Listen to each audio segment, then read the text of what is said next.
so now I have a tax return. When I was 13 years old, my dad sat there and forced me to read this statement, which is still on every tax return.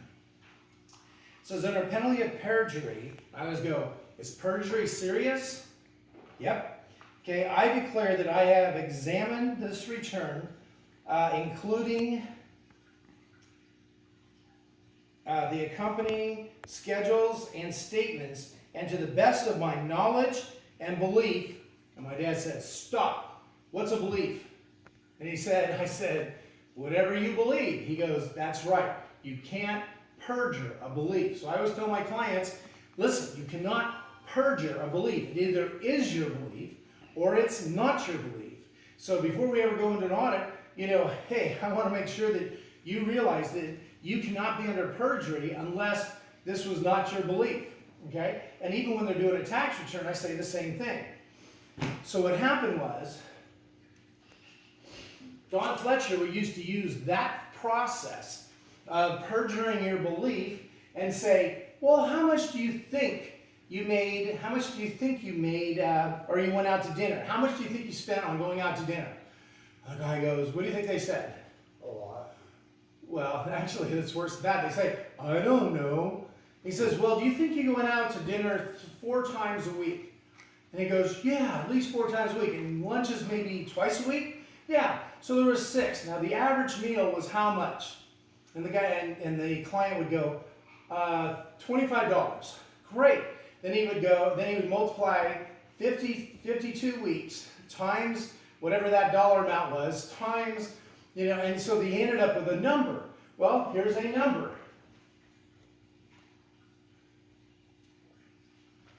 Okay, so then Don, because he was so flamboyant, so, out there. Matter of fact, we told him, just do seminars, we'll do all the follow-ups. Because he would let somebody run with a number like that.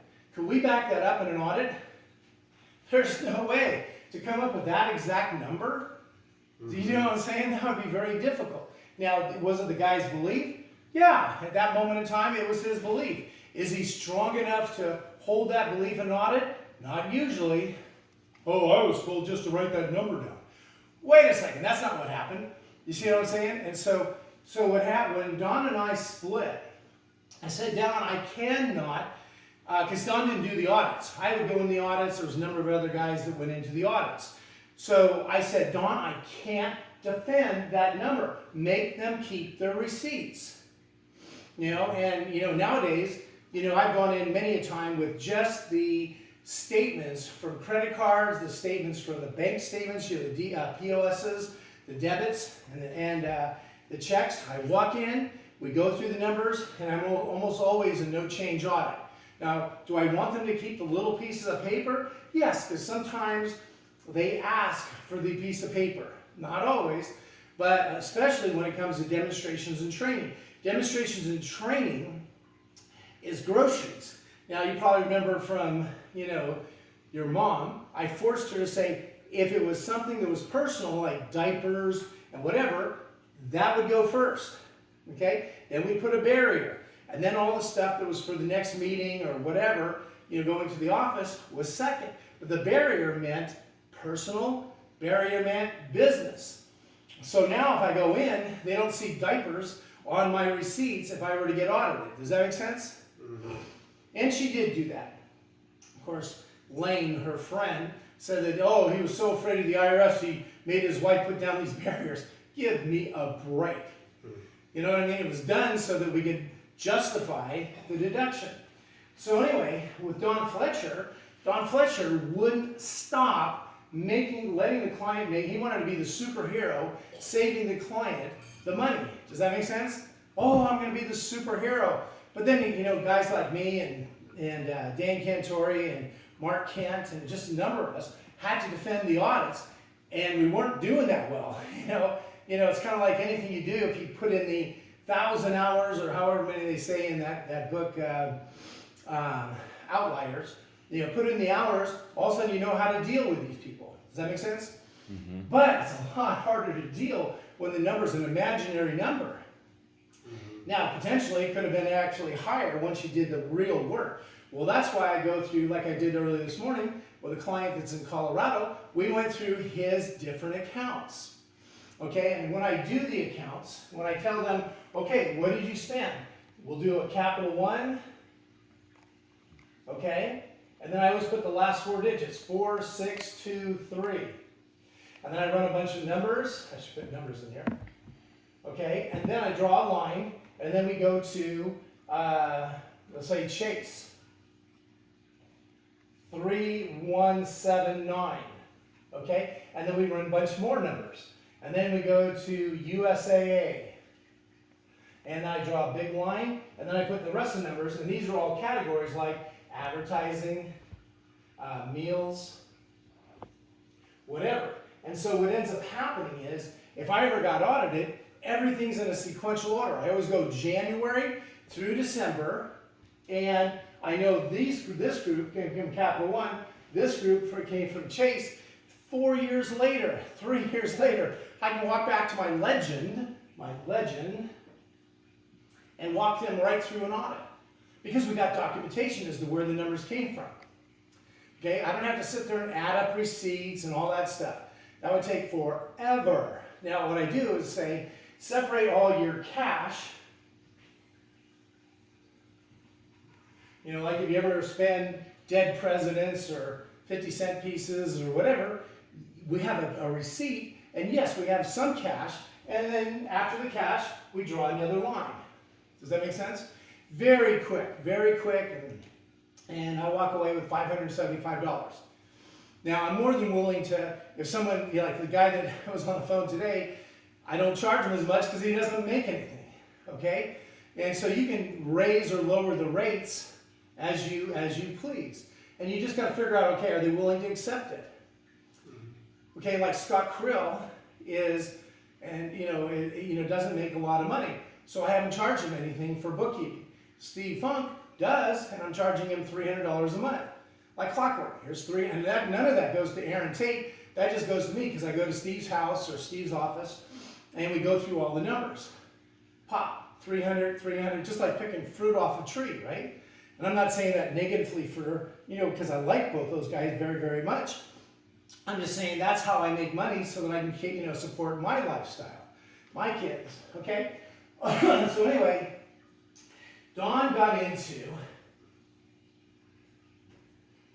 first of all, we broke apart because I said, Don, I can't defend your people. I go, they're out of control, you stay focused over here in seminars and, bringing in the leads. I'll sell it, I'll do the audits, but I got to have some kind of documentation. So we broke apart. He took his people with him, and I ended up with a smaller amount with the company. It wasn't E-Tax Options at the time. And Don went his own way. Now we weren't mad at each other. I just said, I'm not going to do your audits. Okay? So then what happened was Don got very much involved in irrevocable trusts.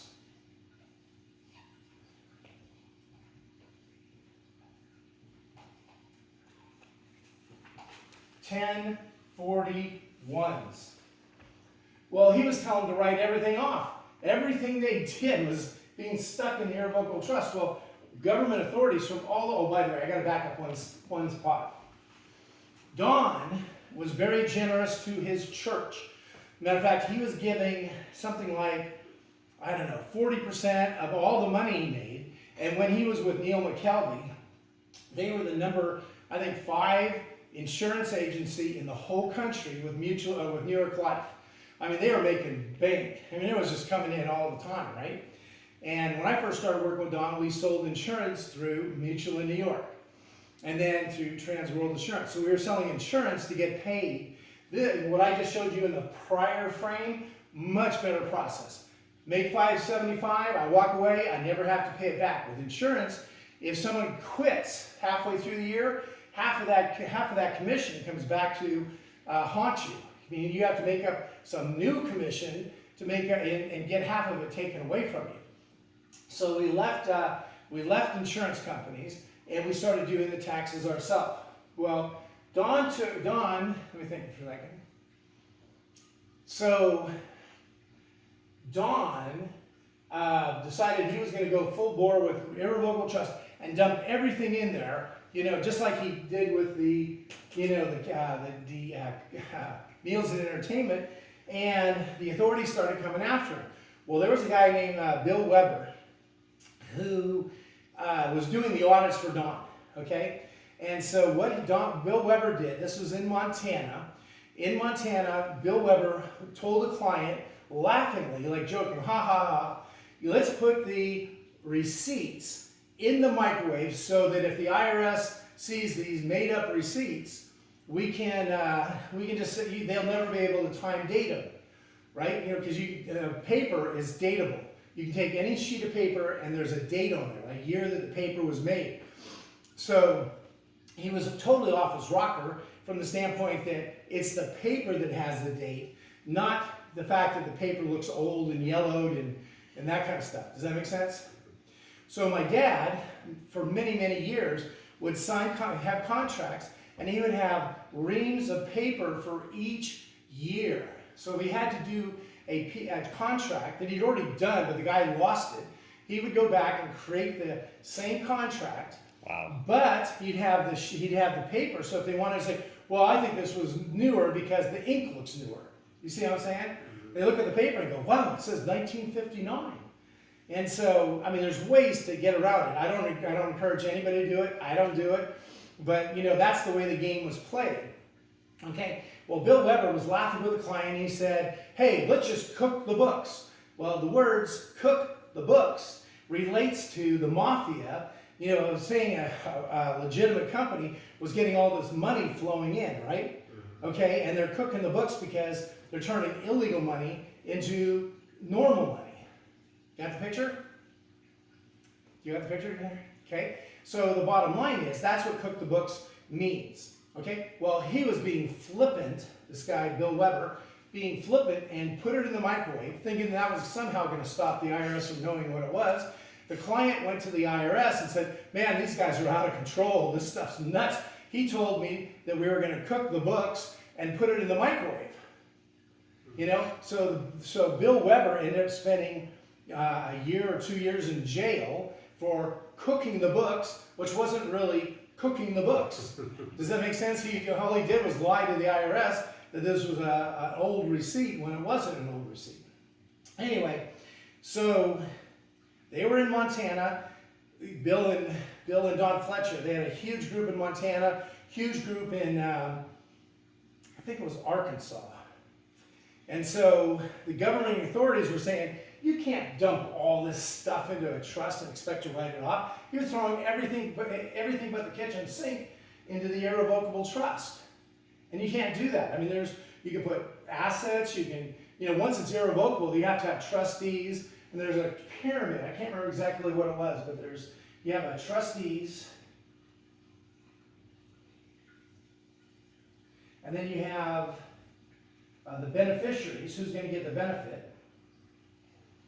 And then you have the creator. You can only be in one of those positions. Well, these people were basically in all three positions. They created the trust, they were the beneficiaries of the trust, and they were the trustees of the trust. You know, and so it was nuts. You know, and I don't know exactly that because I wasn't working with them at the time, but it was something along those lines.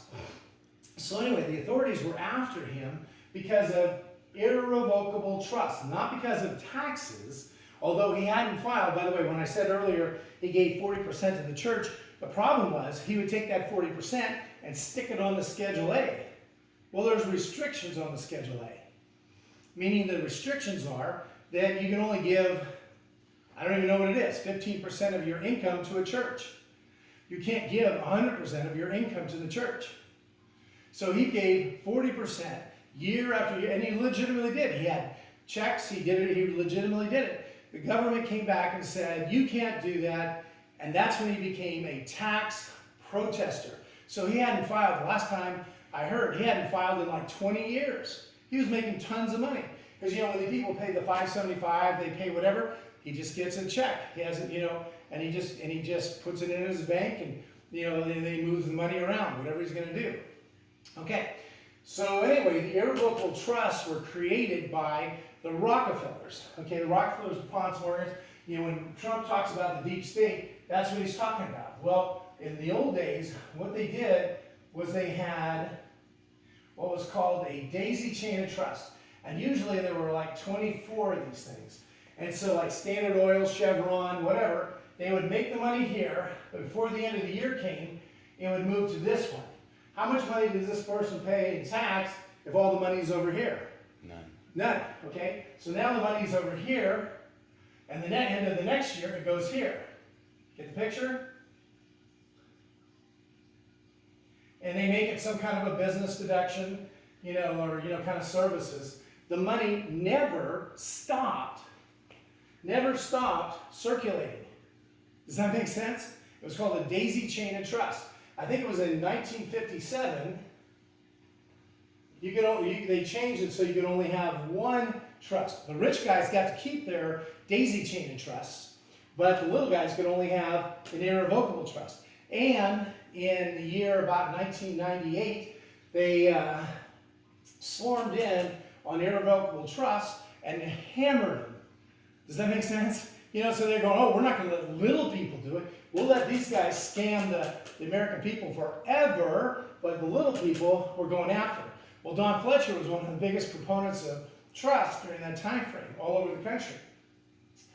So what happened was they had Bill Weber dead to rights in Montana for cooking the books. Got the picture? So they had Bill dead to rights, but they really didn't have Don. Don never said anything like that, right? So, but he was on trial, and he was on trial in Arkansas. I think it was Arkansas and Montana. So the DA in Montana said to Don Fletcher, if you cop a felony guilty plea in Montana, only if, they get a conviction in Arkansas. And Don goes, sure, there's nothing in Arkansas, it is an irrevocable trust. So he said, okay, I'll sign it. DA signed it, went to the judge,